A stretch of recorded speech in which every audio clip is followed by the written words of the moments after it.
This podcast is brought to you by Penji. Penji is a creative subscription service that gives you access to pre-vetted, agency-trained creatives from all over the world. From graphic design to illustrations to social media management and web development, it's all included for one monthly price. It's time to say goodbye to the hassle of searching for top-notch creative talent. With Penji, you get quality and consistency delivered right to your inbox every day. Carefully crafted for you by humans, so meet your new creative team today. Head over to penji.co for more and enter the coupon code located within the podcast show notes. Hello, everyone, and thank you for joining us on the Fully Managed podcast. Thank you, Sam, for joining me today. I really appreciate it. Thanks for having me. Thank you. Okay, so today, as usual, we're going to start with a game. I think I did pretty good, I think, with this game title because it kind of incorporates Gray Dot as well as what you do. Okay, so this is called Gray Area or Golden Rule. So, okay. What I am going to give you is like a bunch of kind of, what should I say, like phrases that you either think are golden rule, like it's timeless, it's reliable, like it's a reliable principle that you still use today. And then gray area would be like, that could be debatable, or like it's a situational concept, or not always true. Does that sound good? Okay. Yes. Okay, beautiful. Okay, so the first one is keyword density still matters. Oh, gray area. And honestly, codswallop. Perfect. Okay. That's what I'm going to call it. You could also provide like a short explanation if you'd like as well. Okay, cool. And then SEO and UX should be planned together from day one. Golden rule. I agree. Okay. Domain authority is everything. Ooh, gray area for sure. It's so many different elements. Brand reputation, how users perceive you, what are you doing, how are you engaging, how are your audiences engaging? Yeah, it's way more than just any single metric. Yeah, and I also know I've talked to so many agencies on this podcast, and so many of them I know are successful and doing well, and their like websites aren't the things that's really driving traffic. So it's not necessarily something that's always important to every person. Obviously, it's always like important in some way, but it might not be like the best. It's not the end all be all. Yeah. Exactly. Okay. You need to post content every day to stay relevant. Oh, just lies and slander. It's not even gray. It's just not true. No, I 100% agree. There is one of our founders has not posted on LinkedIn in like years, and like we still think it has nothing to do with anything. Yeah, and I think it's more important post when you have something of substance to actually say. Right. I mean, and sure, there are plenty of people who are posting all the time, and maybe what they're posting is kind of fluffy and it works for them, and that's great. But I think in the long run, it's really about, are you adding anything unique to the conversation? Because what AI has added is that everybody can regurgitate 100,000 facts. So the uniqueness is really the important part. Yeah, I 100% agree. I think that more and more often since ChatGPT and whatever program we're using to make LinkedIn posts now, I'm seeing an influx of people posting every day, and I can spot it from a mile away when it's not actually something that they created themselves. 100%. And authenticity is really important too. I would say most people, especially with all the noise in the marketing world. Yeah. So it's kind of, you want to be original, like in some way. I do believe that in the art of stealing and whatnot, that not everyone can even really be original at this point in time, but sure. Like if you're a mold remediator, how do you be original about that? Right. Like there's some service lines out there where obviously that's going to be way harder. But yeah, as far as the content that you're posting, what are you saying? I agree with you. Authenticity. That's what users want. That's why user generated content in UGC and Reddit is popping off like it has been, because people just want those experiences. We're all at home, but we still want to have the really true experiences with other people and interactions. And it's just kind of hard to figure out how you do that at scale sometimes. Yeah, and even with like, I understand maybe using like an AI tool to post your content, not necessarily like using it to create the content, but like there's ways in which AI can be incorporated in your work effectively and make your workload much easier. But at the same time, sure. like for creating content, I don't think it's always the best tool, especially the more common that happens, I think the more people will even be searching for authenticity because they're going to want to see something that stands out from what may become more AI than not in the content world. That's exactly right. And I think if you've seen Wally, honestly, it's kind of like how that the more automation turns people all into kind of the same clone of each other. That's what's happening with content now, is that the more AI is used, the more kind of narrow content is becoming, um, because all those biases are just getting redoubled over and over and over again. Mhm. And so, yeah, I agree with you that the unique, the authentic, the hot takes, if you will, that's where we're going to see people gravitate toward.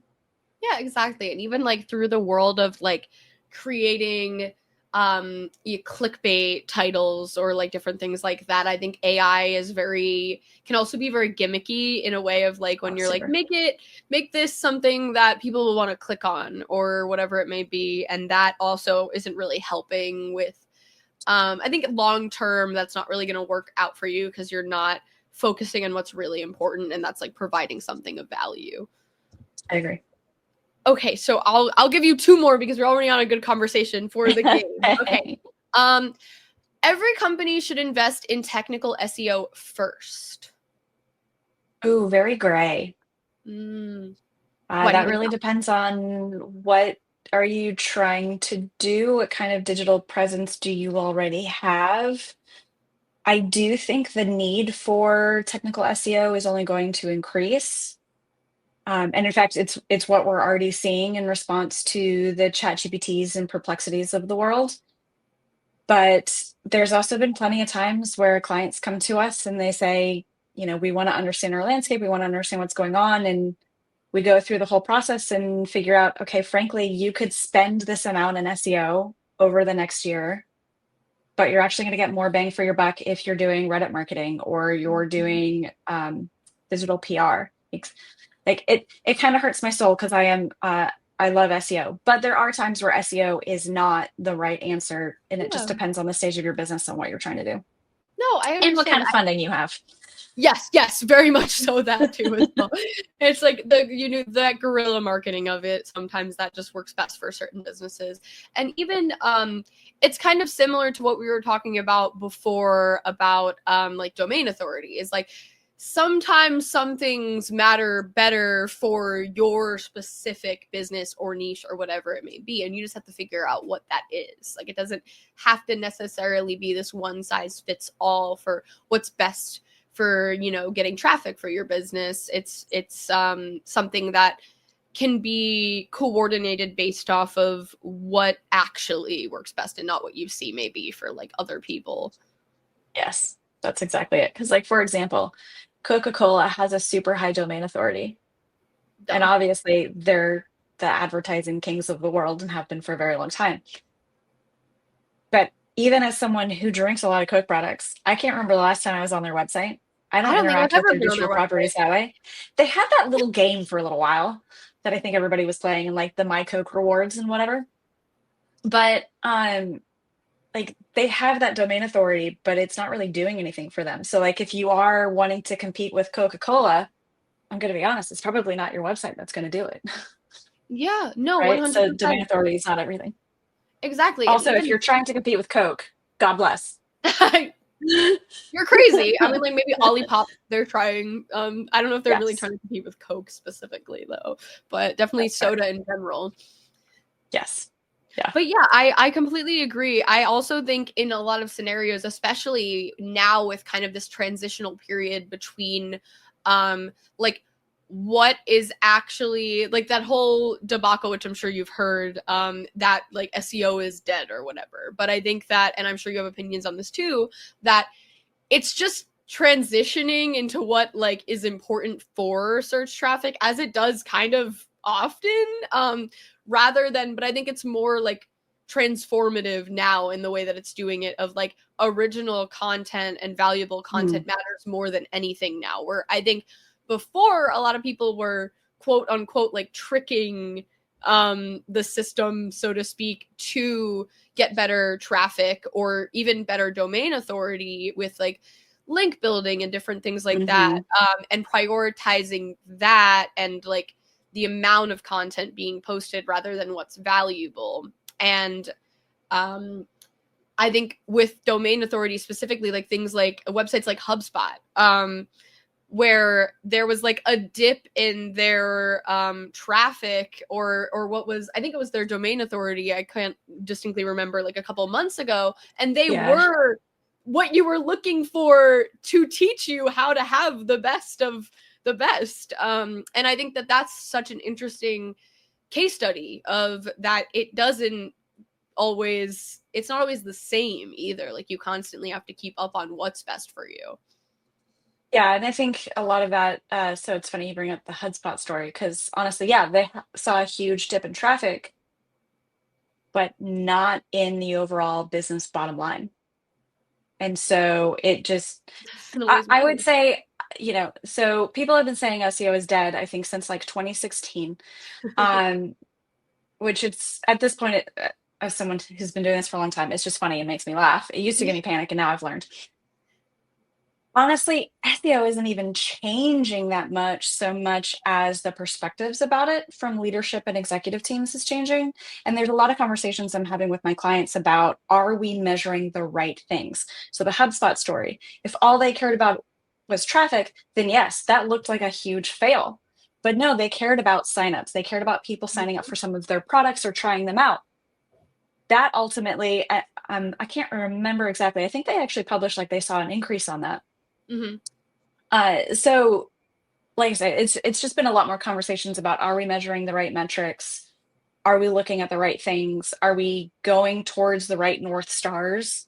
But then the tactics or the things that we do from day to day honestly hasn't changed that much. There's just some places where, like you were saying earlier, we've gotten a little bit faster because AI or machine learning can speed up the process a bit.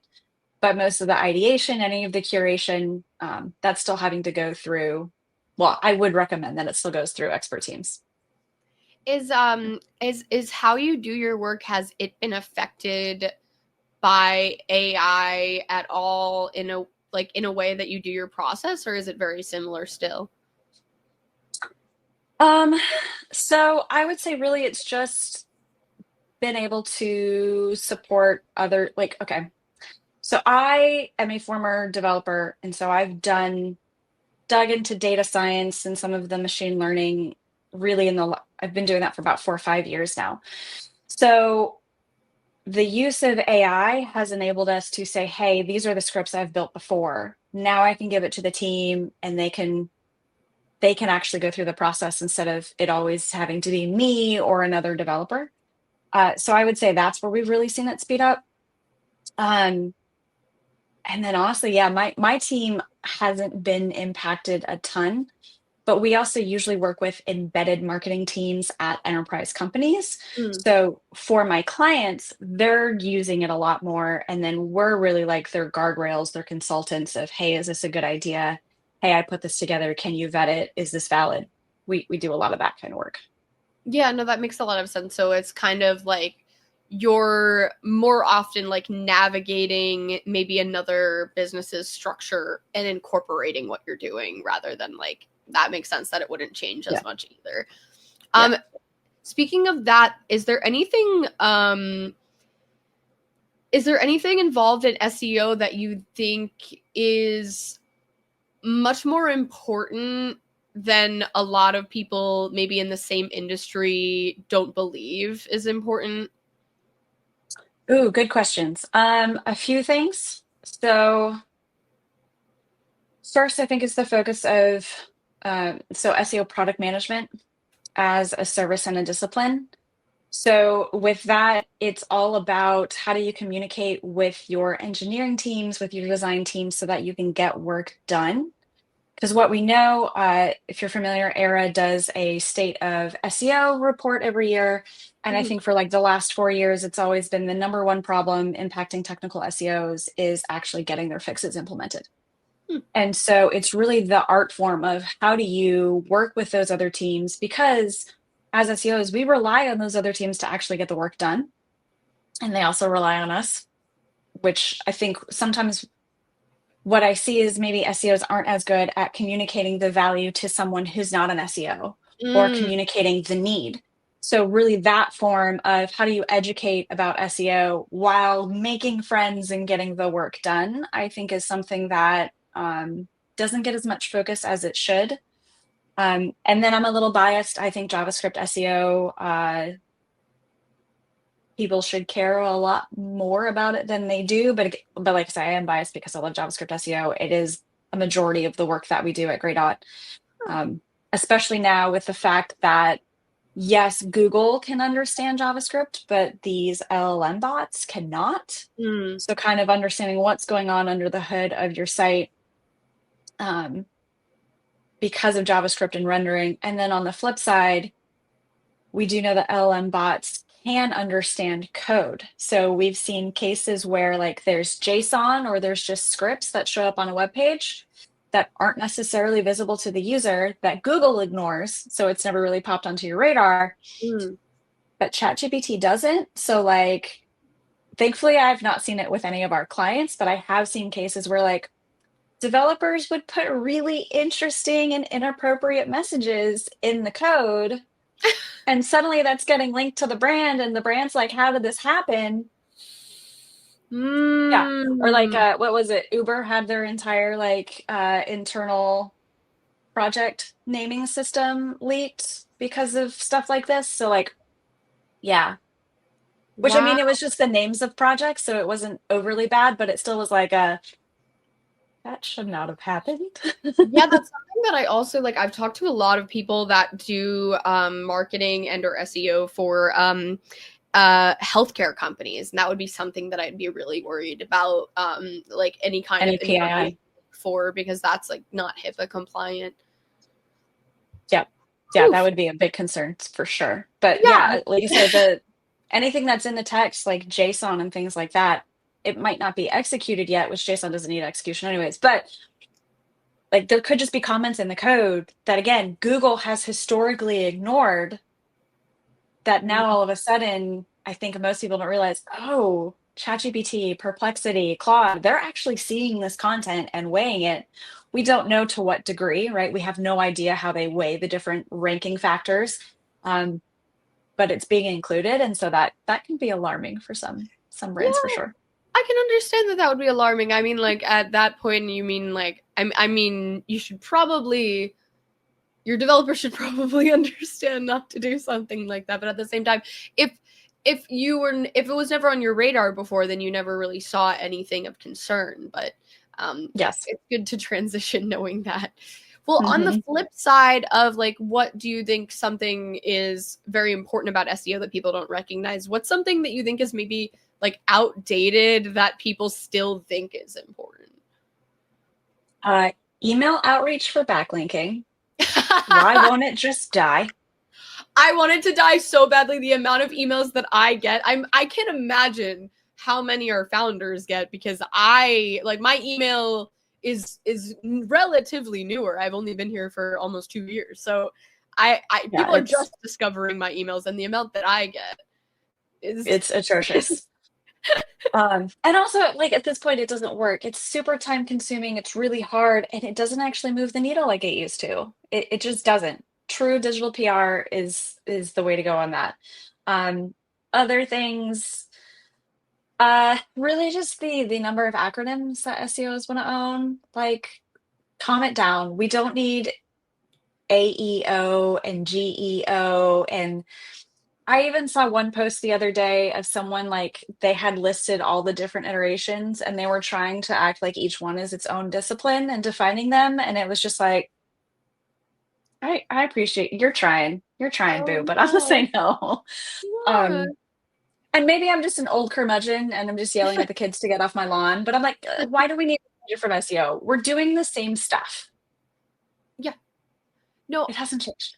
So strategies like that almost feel like hollow to me too, especially as someone who's like a big relationship builder, and like I genuinely care about the people I talk to. I hate getting an email trying to like, let's trade backlinks or let's pay you whatever amount of money to like, yes. we're not even worried about our domain authorities. We have no reason to want to even do it. But besides that, it's just like, it doesn't feel like nice. Like, it doesn't feel like a good way to introduce yourself to someone of like, here's what I want from you.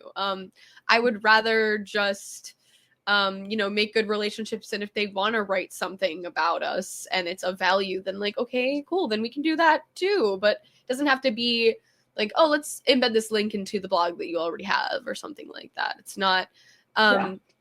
it doesn't do much anymore either. It really like I 100% agree with you for that.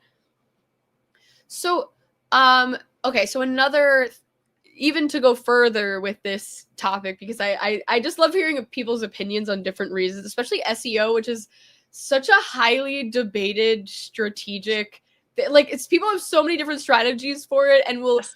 die on a hill over them, whether they can be proven or not. So I'm Yeah. always curious. So this is more marketing related. Like, one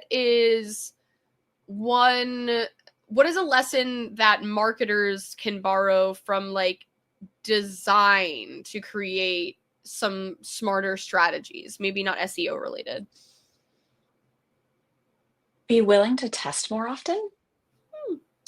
So I see a lot of times, and I will say this is something too that like the I work with plenty of agencies where they've got this down pat. So this is not a it's true for everyone. It's just sometimes, and I do typically see it with more junior. Um, don't be afraid to test things. And also if you're not sure, like your gut is worth something. I'm not going to say that it isn't, Mm-hmm. but the data to support it is always going to be key. And I think that's something that designers I've seen can do a really good job of saying, well, I don't know which treatment I want to use. I don't know which one's going to resonate better. And, sometimes it might be they use focus user testing. So it may not be like A B tests.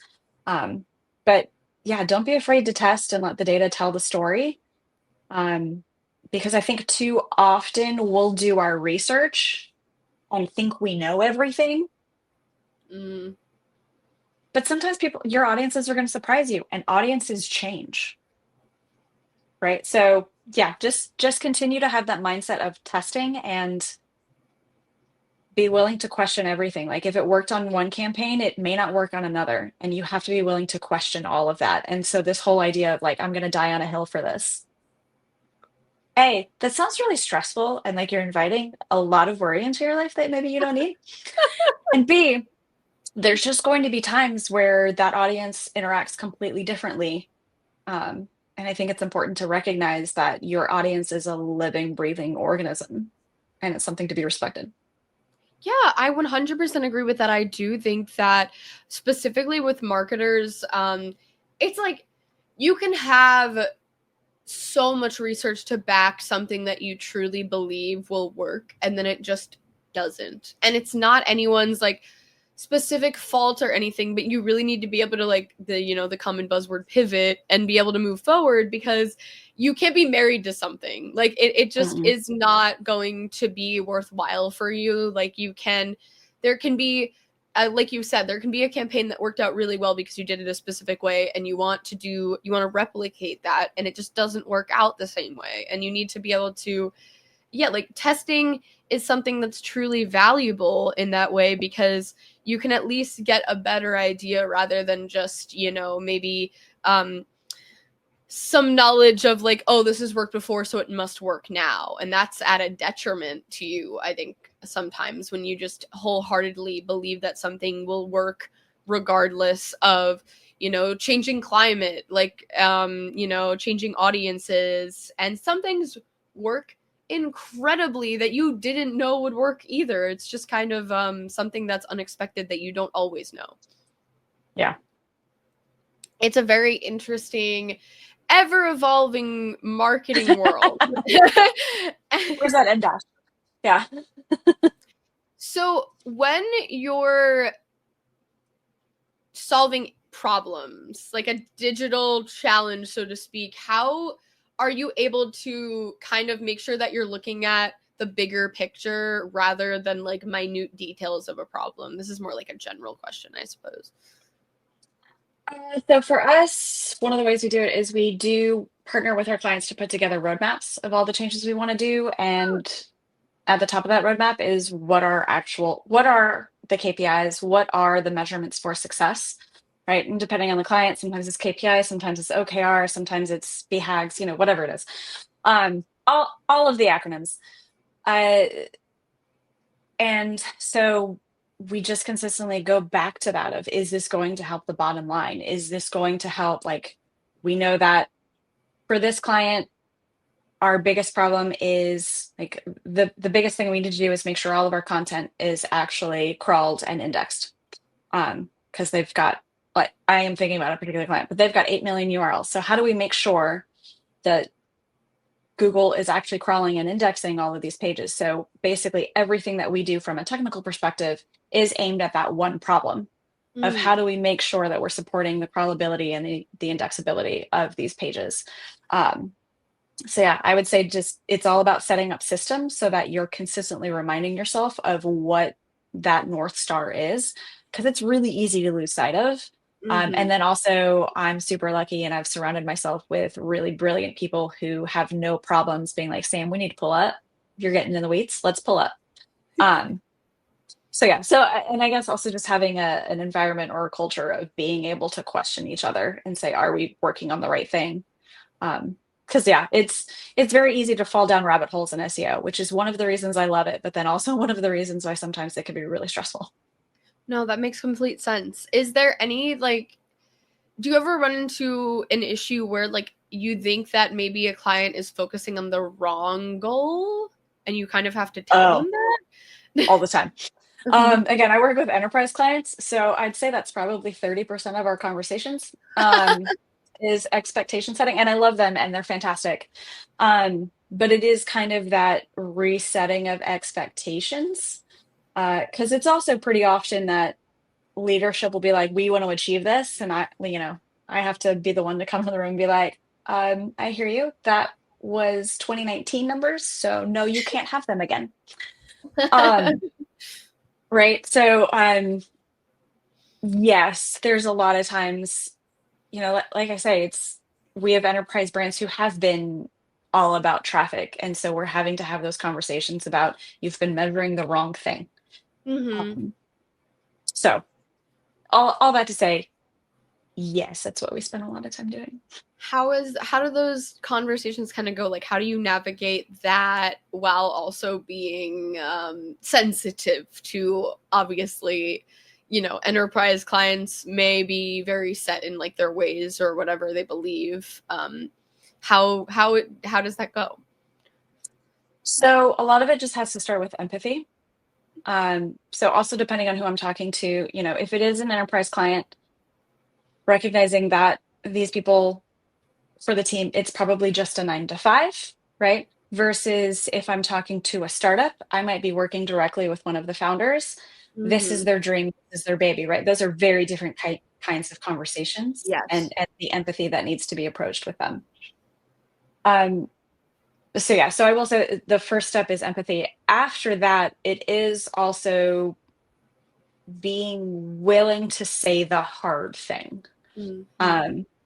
And this is where I'm super fortunate that with most of our clients, we've already set that expectation. I've even got one client that calls me the strict auntie, because I always come with the tough love advice, in a very loving way. Yeah. So really, if you're establishing that that's who you are, but also while you're doing it, you're making it clear that, all right, you're focused on this thing, but what about this larger, bigger goal? I'm trying to get you there. People tend to want to go with that and hear you. And then also there comes a point, and you have to recognize when it's time to back down and accept that that's what's going to happen, right? That does happen with enterprise all the time. I mean, we even had one time we were doing a migration and they were going to kick it off way too early, but then find out there's other things where it's going to cost them $500,000 if they delay. So it's like, all right, we're going to do this way too quickly. At that point, you have to reset the expectations of, hey, because we didn't get these things done, this is the pain that it's about to cause you. And it's Mm-hmm. going to suck, but we have to accept it.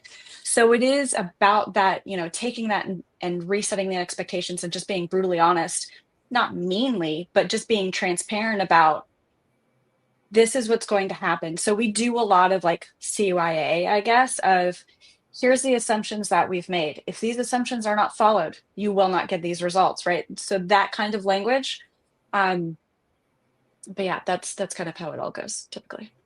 Yeah, I think that having that kind of relationship too, with that transparency of setting realistic expectations, is showing how much you respect your client too. Like, I think that when you're not willing to tell them those things, it's kind of like, okay, maybe we're just looking for a paycheck. Because sometimes, like, those are uncomfortable conversations, but you want to set them up for success. And if you're just doing what they want, but they're missing the bigger picture, and you could do more for them, then why not at least say that? I mean, if they're not willing to do that or spend the money for it or whatever the problem may be, that's okay. I mean, like, you're still getting something done for them and you're doing what they're telling you to do or achieve. But I think that being able to have those conversations is it is just worthwhile. Like, it makes them trust you more. Like, it makes them like be excited to work with you too, if you have like bigger dreams than them, so to speak. Yes. There's definitely been times where, we're going through the sales proposal process, and because we're not telling them what they want to hear, we don't win it. So, there's definitely been those instances, but I have to say that what it has led to is that the clients I'm with, we have had those really honest conversations. And like that enterprise migration, if you look at the numbers, it did not go well, but Mm. those were things that were outside of our control.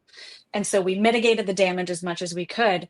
That now they've been a client for 3-4 years. They're continuing to re-up, and they trust us, and we're getting to do now some of the bigger things and more fun things that we want to do, because we didn't sugarcoat it and we didn't lie about it, and we also didn't try to displace any blame. Mm-hmm. And I think that's, yeah, people want to work with real people. Yeah. And just think about the relationships you have just in your personal life. Like, do you want to be with somebody who's always giving you fluff? Probably not. Yeah. That sounds No. awful. No. Yeah. Yeah. I want people that are going to be honest with me. I mean, like, that shows that they really care about you because they're willing to be honest with you. And I think that's the same thing about a client relationship is, and the people that turn away because maybe they don't want to hear the hard things to hear, or they don't value criticism. They might not be doing so well in the future if they go to a yes man, and that's like kind of just like a learning moment for them. Like, I don't Yeah. necessarily blame people. That everyone has to kind of learn over time too, especially if your business is earlier on, or if you're looking for like short-term goals. Like, everyone kind of learns, and if they don't, oh no. But and that's Life will just teach life. you. Yeah, exactly. Life, And life, life is going to teach you. that's okay. And I think you have a better relationship with the people that do understand what you're saying and say, okay, like, let's try this because I'm going to for a reason. Yeah, that's exactly it. Okay, so to round out the podcast, because we're a little over time, but I love to be like Whoops. forward looking, kind of at the end. So, what's something, or I guess this is past looking, but what's something that you've changed your mind about since starting your career? Like, something maybe very big or notable that you've changed your mind out since. Ooh, I'm going to call myself out real hard here. No, that's And what we all the love, ways self-reflection. that I was a fool in my 20s. Saying I don't know, but I will find out is way more powerful and meaningful and makes you look way more smart than trying to make up something on the spot. Mm, I think that's something young Sam was like, oh my gosh, if I say I don't know, what are they going to think? They're going to think I'm awful and I don't know anything. What's going to happen?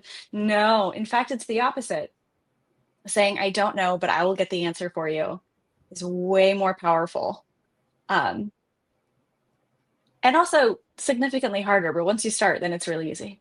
Yeah, I think I really admire people that are willing to say that they're not knowledgeable enough on a topic. I mean, like, I understand trying to fit in and have a conversation with someone that maybe like you don't understand a field completely, but that's like when you ask questions. Like, you don't have to pretend that you know everything about anything because that's impossible. And I think that it's really nice and also respectful to like give the floor to someone that you're trying to learn from that knows more than you, or like maybe or like, and I also think it sounds ignorant to comment on things you don't know about either, because Oh, for sure. Hello, why? social media.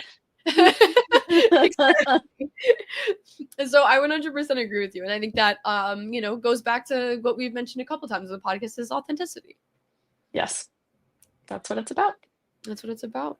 Well, thank you so much for joining me today. This is an absolute pleasure. I had a great time. And I just love delving into a topic specifically because everyone has different perspectives, and I love being the opportunity to learn from so many people is a luxury in itself. So thank you so much for joining me today. I was able to learn very specific things from you that I might not be able to learn from someone else, and that's what this podcast is all about. So, well, thank you so much for having me. And yeah, I had a great time. This was a really good conversation. Thank you. I believe as well. So thank you so much. And thank you everyone for watching. We'd be nothing without you. So please check out other episodes to be able to learn like I get to every time. Thank you so much. Have a good day, everyone. You've been listening to Fully Managed, brought to you by Penji. Check out the show notes to learn more about today's guest. And to learn more about Penji, the human-first creative subscription service, head over to penji.co. And by the way, if you're still listening, it would mean the absolute world to us if you were to share this podcast with a friend and, of course, subscribe.